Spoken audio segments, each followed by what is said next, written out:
Hey, welcome to Saneauto.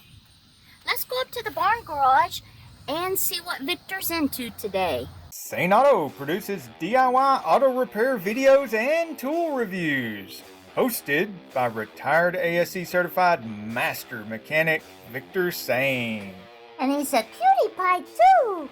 Hello my insane friends, I just wanted to make a real short video here of putting the upper intake back on the Corvette. And I wanted to show you what I'm doing and how I'm doing it in case it could help you out in any way.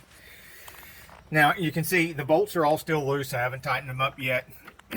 And one of the reasons why is I wanted to show you that as you're going down with this upper intake on the Corvette 350 or the L98, you see that sensor right there?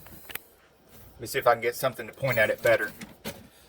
This sensor right here, it's on the bottom of the upper intake.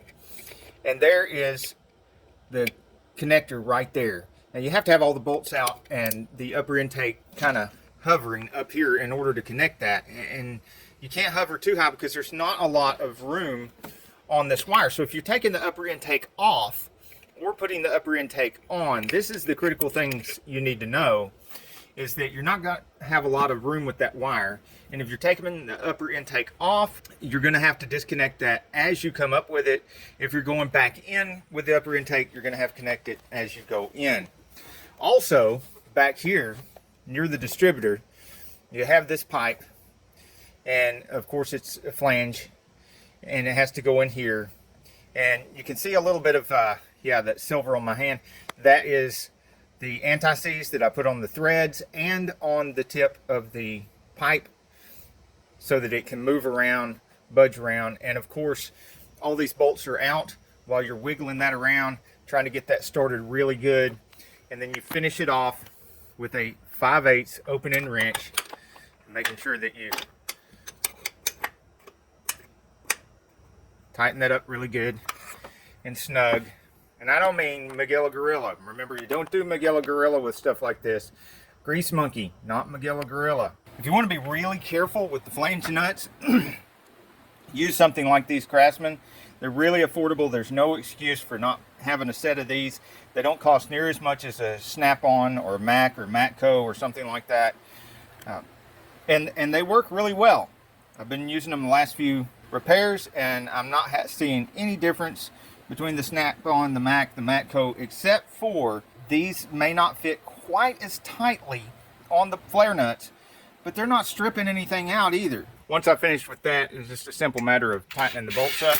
Because I'm tightening up, I want to put the Ryobi on the 1, which is the weakest setting, and just get it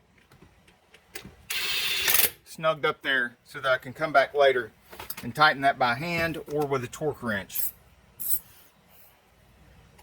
Now, if you don't have like 30 years automotive repair experience like I do, and a certified master technician like I am, you may want to torque wrench everything till you get a feel of exactly how much torque goes on what size bolts, which it does take 5 to 10 years to develop that feel. Without the experience I have, doing things the way I do is a dangerous thing to do. Another reason why I say that don't do what I do in my videos. Don't even do anything I talk about in my videos.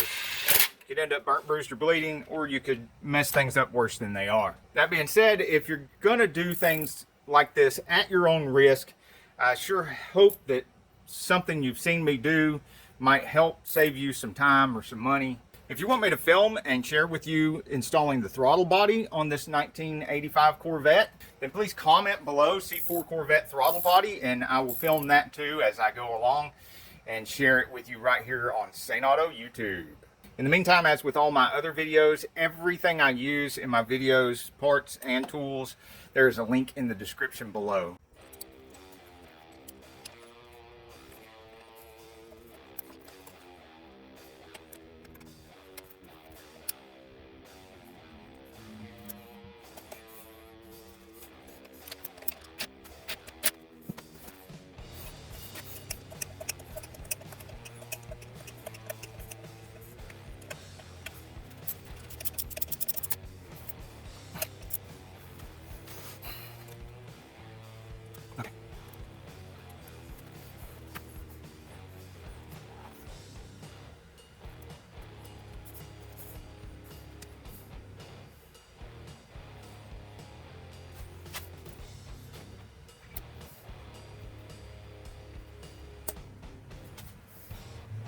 Thank you for watching this video. And if you want to see more of our cool stuff, we got cool car videos and show car videos because we like to support those children charities and veteran charity car shows.